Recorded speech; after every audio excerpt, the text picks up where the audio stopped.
লিঙ্গ, জাতি, জাতীয়তা, প্রতিবন্ধকতা, বয়স নির্বিশেষে প্রত্যেক নাগরিকের নিরাপত্তা রাষ্ট্রীয়ভাবে নিশ্চিত করার গণ আকাঙ্ক্ষা, গণ অভ্যুত্থান পরবর্তী বাংলাদেশেও অধরা হয়ে আছে। বিগত কয়েক মাসে দেশের আইন শৃঙ্খলা পরিস্থিতির ভয়াবহ রূপ সম্পর্কে আপনারা নিশ্চয়ই অবগত আছেন। খুন, ডাকাতি, চুরি, ছিনতাই সহ নানাবিধ অপরাধ প্রবণতা যেমন ক্রমবর্ধমান, নারী নিপীড়নের মাত্রাও অনেক বেড়েছে। ধর্ষণ ও নিপীড়ন নিত্য নৈমিত্তিক খবরে পরিণত হয়েছে।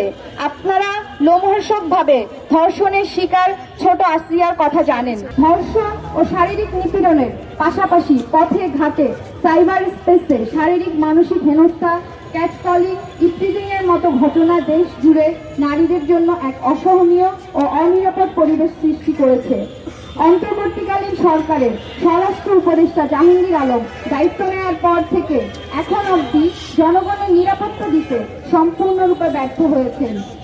শুধু তাই নয়, বিভিন্ন ঘটনার প্রেক্ষিতে তার দায় সারা, এমনকি দায় অস্বীকার পূর্বক আত্ম অহমিকাপূর্ণ বক্তব্য সম্বন্ধে আপনারা নিশ্চয়ই অবগত আছেন।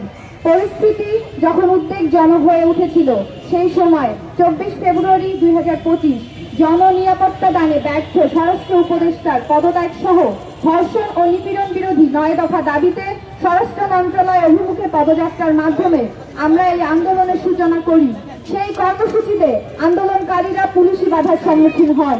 পরিস্থিতি থেকে উত্তরণের কোনো দৃশ্যমান পদক্ষেপ পরিলক্ষিত না হয় জনজমিনে ব্যাপক ক্ষোভের সৃষ্টি হয় এবং সারা দেশে ধর্ষণ, নারী নিপীড়নের বিচার ও স্বরাষ্ট্র উপদেষ্টার পদত্যাগ সহ জননিরাপত্তার দাবিতে বিভিন্ন দাবিতে আন্দোলন সংগঠিত হতে থাকে।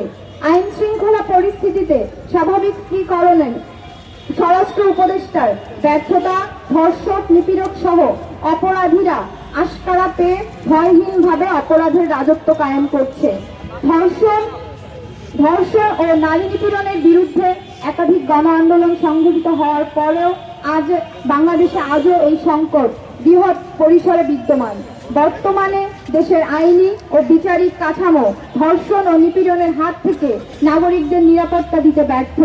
উপনিবেশিক আমলে আইন সংস্কার করে ধর্ষণের সংজ্ঞা পরিবর্তন, ভুক্তভোগী ও সাক্ষীর নিরাপত্তা প্রদানের বিধান সংযোজন সহ নানাবিধ স্থায়ী সংস্কার প্রয়োজন।